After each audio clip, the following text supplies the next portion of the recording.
नमस्कार, विंध्या टाइम्स में आपका स्वागत है। प्रदेश की 4 बड़ी खबरों के साथ हाजिर हुए हैं। पहली खबर की बात करते हैं। प्रदेश की आर्थिक राजधानी इंदौर, यहां पर कोरोना के केसेस कितने ज्यादा थे ये आप सभी जानते हैं और अब धीरे धीरे कर कोरोना नियंत्रण मध्य प्रदेश में हो रहा है। इंदौर में सबसे ज्यादा केसेस कोरोना के सामने आए हैं।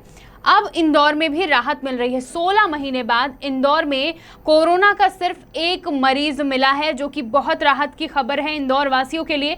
पॉजिटिविटी रेट यहां पर 0.01% पहुंच गया है। वहीं रिकवरी रेट 99% से ज्यादा हो गई है। यहां पर प्रशासन ने शहर में 8,923 लोगों के सैंपल की टेस्टिंग की थी, जिसमें सिर्फ एक संक्रमित मरीज की पुष्टि हुई है। 1 जुलाई से अभी तक किसी भी मरीज की कोरोना से मौत नहीं हुई है।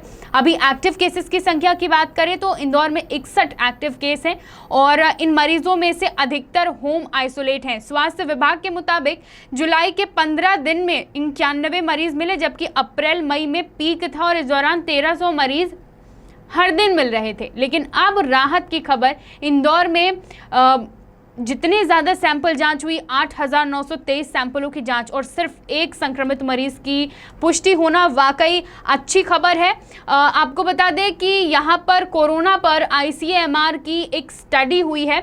इस स्टडी के मुताबिक वैक्सीन की दोनों डोज लेने के बावजूद लोग कोरोना संक्रमित हो रहे हैं, लेकिन उन लोगों में सिर्फ 10% हैं जो अस्पताल में भर्ती कराने की जिनकी जरूरत पड़ रही है। यानी सिर्फ 10% ऐसे लोग हैं जो अगर वैक्सीन की दोनों डोज ले चुके हैं उसके बाद भी संक्रमित हो रहे हैं। तो उनमें जरूरी नहीं है कि सारे के सारे मरीज ही अस्पताल में भर्ती कराए जाए। और बहुत उन्होंने ये भी बात कही है कि ऐसे लोगों को ऑक्सीजन और ICU की भी जरूरत नहीं पड़ रही है। वैक्सीन की दोनों डोज लेने के बाद कोरोना संक्रमण अगर होता है तो उन्हें विज्ञान की भाषा में ब्रेक थ्रू इन्फेक्शन कहा जाता है। यहाँ पर ICMR के जो वैज्ञानिक हैं उन्होंने ये भी कहा है कि वैक्सीनेशन बहुत ज़रूरी है कोरोना संक्रमण से बचने के लिए।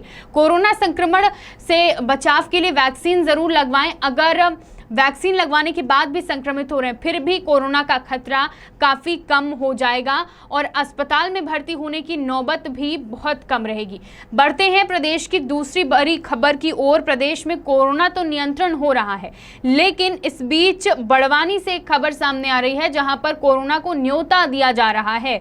प्रदेश के मुख्यमंत्री शिवराज सिंह चौहान तीसरी लहर से बचने की बात करते हैं, लेकिन परिवहन और पुलिस विभाग कोरोना को प्रदेश में लाने की तैयारी कर रहा है। दोनों विभागों की नाक के नीचे से प्रदेश की बस रूटें बदलकर महाराष्ट्र में प्रवेश कर रही हैं।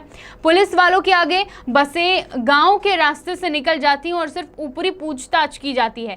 बसों के आवागमन पर मध्य प्रदेश से महाराष्ट्र के लिए लगातार प्रतिबंधित किया गया है बसों के आवागमन को, और ये तारीख बढ़ती जा रही है। 21 जुलाई तक रोक लगाई गई है। बावजूद इसके रूट बदलकर बसों को मध्य प्रदेश से महाराष्ट्र और महाराष्ट्र से मध्य प्रदेश लाया जा रहा है, जो कि खतरा साबित हो सकता है।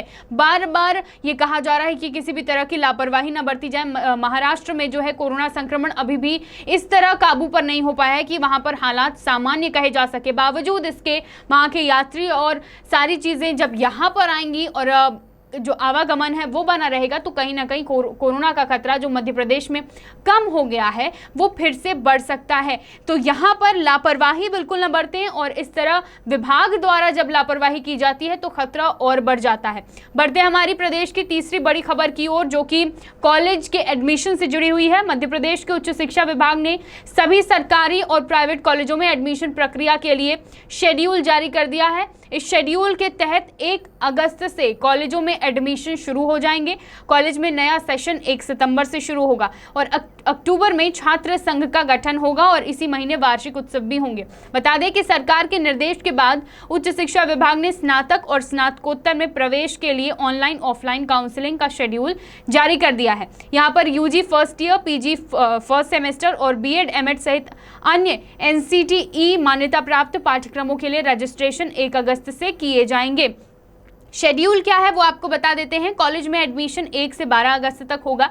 इसके बाद डॉक्यूमेंट वेरिफिकेशन PG के जो स्टूडेंट्स हैं 2 से 14 अगस्त तक, UG के जो स्टूडेंट्स हैं 2 से 9 अगस्त तक वेरिफिकेशन होगा।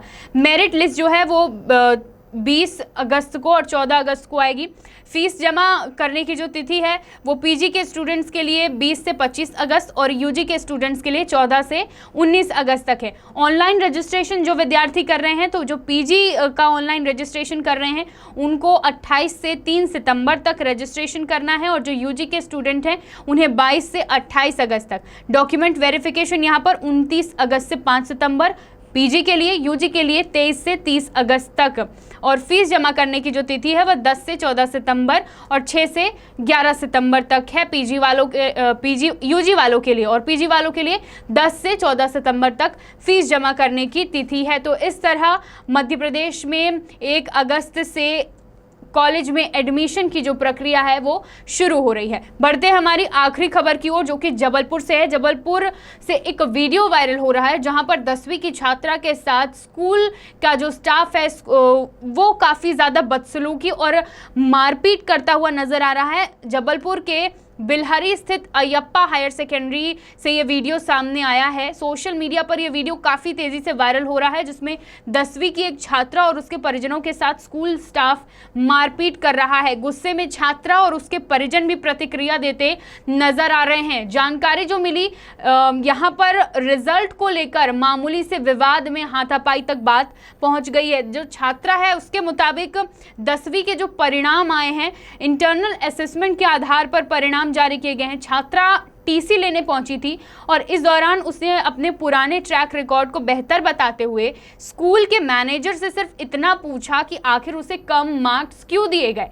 इतना सुनते स्कूल के मैनेजर और स्टाफ भड़क उठे और मारपीट तक बात पहुंच गई। विवाद बढ़ता चला गया, मारपीट तक बात पहुंची और फिर ये वीडियो बना। वीडियो सोशल मीडिया पर अब काफ़ी तेज़ी से वायरल हो रहा है। शिक्षा के मंदिर से इस तरह की खबरें, इस तरह के वीडियो सामने आना वाकई शर्मसार कर देने वाला है। वाकई शर्मिंदगी होती है इस तरह की चीज़ें। एक मामूली सी बात रिजल्ट को लेकर और ये विवाद इतना बढ़ा कि मारपीट तक बात पहुँच गई।